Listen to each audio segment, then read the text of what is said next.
My dear friends, how are you travelling in this Lenten journey thus far? It's not meant to be easy, by the way. It's meant to be a challenge and an opportunity to be changed and transformed. This is why the Transfiguration is one of my favourite passages in the New Testament and occurs in the Lenten journey. Just think for a moment. You're following this bloke Jesus, who seems to be doing and saying the right things, and yet there is all this opposition rising up around you and around him. And you're wondering, have you followed the right person? I'm immediately drawn back to that wonderful moment in Jesus Christ Superstar when Mary Magdalene and Peter sing that song, "Could We Start Again?" It's a great song, and I encourage you. But I think that's at the heart of what's going on in leading up to the Transfiguration. Then Jesus takes three of his followers, Peter, James, and John, and he leaves the rest behind. Why does he do that? Doesn't he want the rest of them to know what's going on? Well, we're not really sure. But while he is there on that mountain, he is transformed, and Moses and Elijah are with him. Don't know about you, but I've always wondered how people knew who the two figures were. Do they have sort of name tags on? If they went to church, well, if they went to church, they'd argue about having name tags, and they probably wouldn't put them on because church people don't like name tags, do they? But there is a cloud and there is a voice, all very mysterious and all very wonderful. These two characters, Moses and Elijah, cloud and voice. What on earth is going on? The passage immediately follows three important events. First of all, Peter's confession as Jesus as the Christ. That occurs in chapter 9, verses 18 to 20. And the term Christ is a Greek term from the Hebrew Messiah, which means anointed one.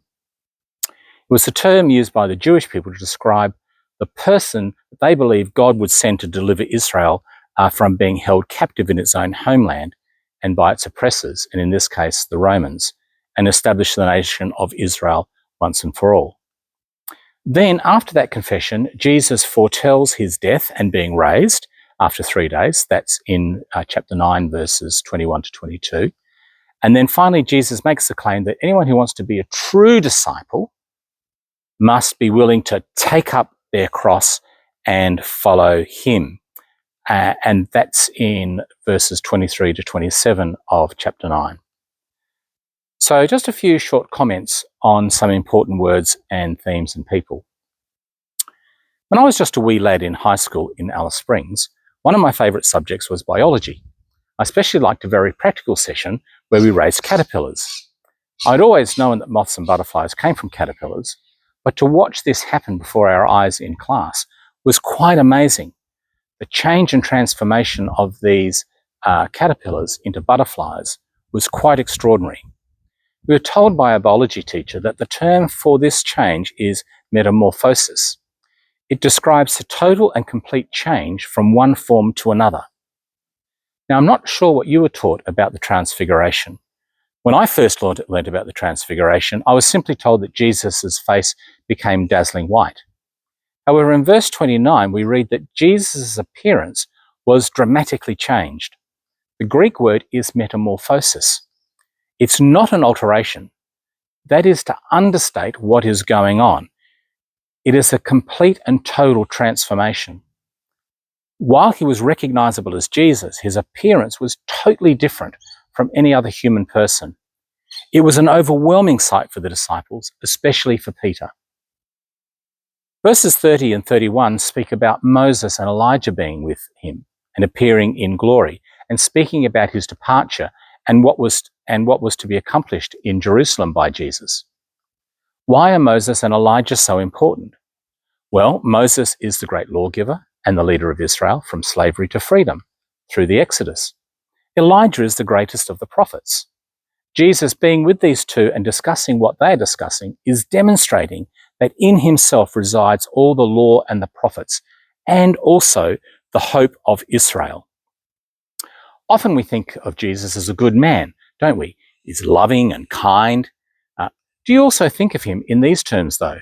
Lawgiver, prophet, leader of Israel from slavery to freedom. It is good in Lent to reflect on such questions. for they are important for our own understanding of who we are before God and the God we worship.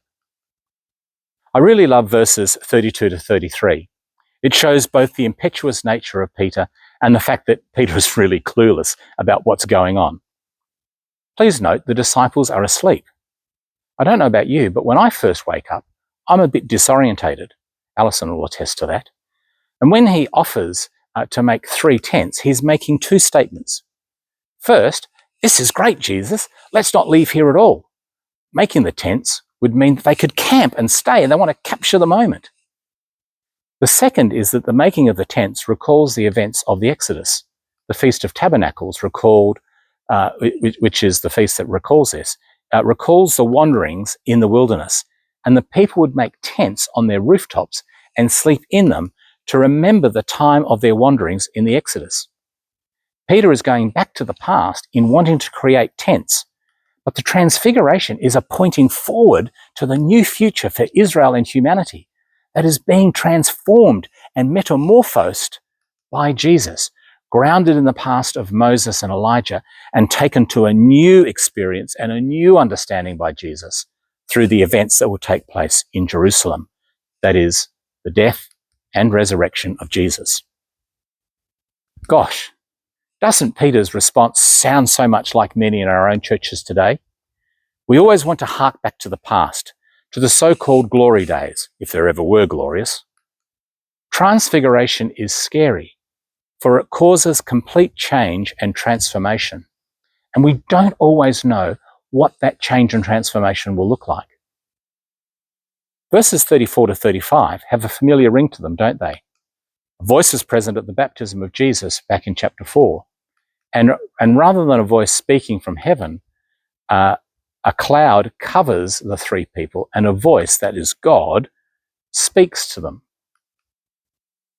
And then you've got verse 36, which is completely anticlimactic. After the voice speaks, Jesus is alone, and they keep silence and tell no one in those days about what they had seen.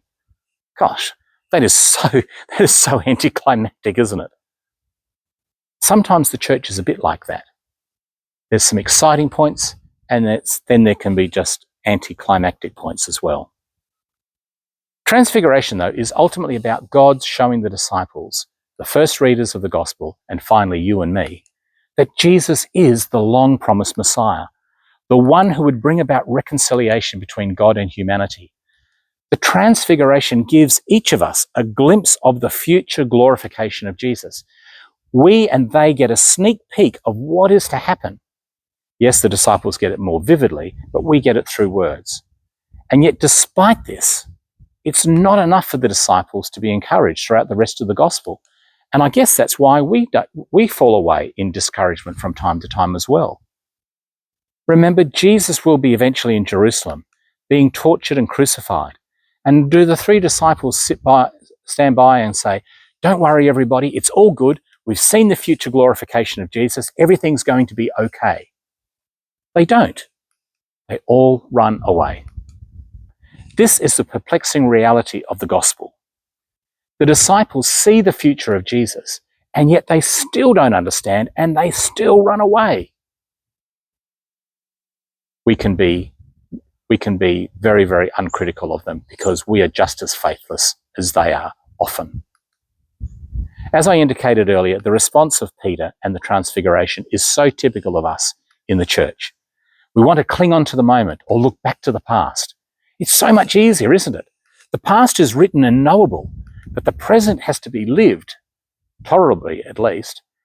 But the future is not always known. It's not written down. It's not something we can cling on to easily.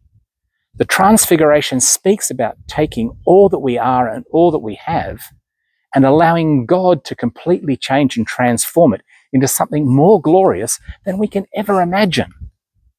That is what's so scary, and why we often balk at allowing change and transformation in our churches, because we cannot control what the future will look like.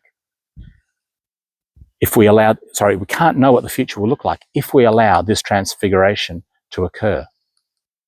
There is much in our current and recent histories that clearly demonstrate that our churches are in steady decline.